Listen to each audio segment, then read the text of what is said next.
প্রিয় দর্শক, আপনারা দেখছেন যে চাঁদপুরে এবার শহর পরিষ্কার পরিচ্ছন্নতার অভিযানে রাস্তায় নেমে এসেছে বৈষম্য বিরোধী ছাত্র আন্দোলনের সেই শিক্ষার্থীরা। যে শিক্ষার্থীরা পুরো বাংলাদেশকে সংস্কার করেছে বলা চলে।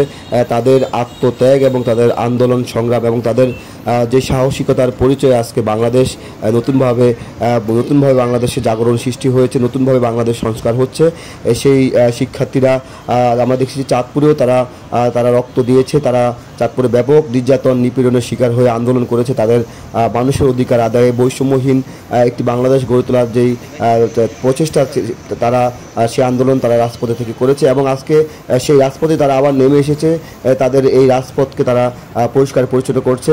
এই শিক্ষার্থীদেরকে আমরা মন থেকে ভালোবাসা জানাই এবং তাদেরকে আমরা স্যালুট জানাই। আমরা কথা বলবো একজন শিক্ষার্থীর সাথে। আসসালামু আলাইকুম, আমি রাজু। আমাদের এখানে সব ভলান্টিয়ার রয়েছে আর কি, ওরা কোনো সংগঠনের ব্যানারে আসে নাই।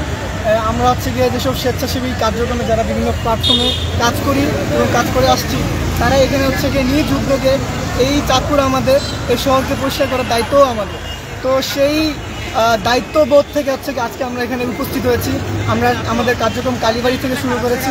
এখান থেকে আমরা আমাদের এই পথিমধ্যে যে ধরনের যেখানে ময়লা আবর্জনা গিয়ে মানুষকে ক্ষতিগ্রস্ত করছে, আমরা সেই ময়লাগুলো গিয়ে একটা জায়গায় স্তূপ করছি, যেমন সিটি কর্পোরেশন তার স্বাভাবিক যখন কার্যে ফিরে যেতে পারবে তখন যেন তারা সঠিক কম সময়ে আমাদের এই চাঁদপুর শহরটাকে সুন্দর করতে পারবে, সেই প্রত্যাশায় আমরা কাজ করছি। Thank you.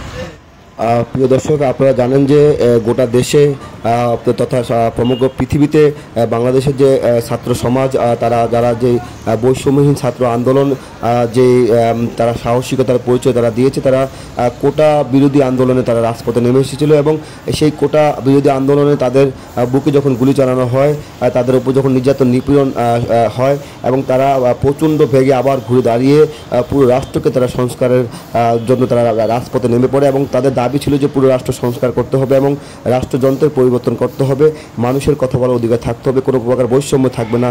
সকল ক্ষেত্রেই তারা সংস্কার চেয়েছে এবং সেটি তারা বাস্তবায়ন করতে পেরে তাদের এই আন্দোলনে একাত্মতা পোষণ করে তাদের পাশে দাঁড়িয়েছিল দেশের সর্বস্তরের জনগণ, সকল শ্রেণী পেশার মানুষ তাদের পাশে দাঁড়িয়েছিল এবং সর্বোপরি তারা বিজয় লাভ করেছে। এই মুহূর্তে আমরা দেখছি যে চাঁদপুরের শিক্ষার্থীরা তারা মাঠে নেমেছে, রাজপথ পরিষ্কার করছে এবং তারা একই সাথে ঘোষণা দিয়েছে যাতে পক্ষে চাঁদপুরে কোনো প্রকার সহিংসতার ঘটনা না ঘটে এবং কোনো মানুষের উপর যাতে হামলা করা না হয়, সেটি তারা কঠোরভাবে ঘোষণা দিয়েছে।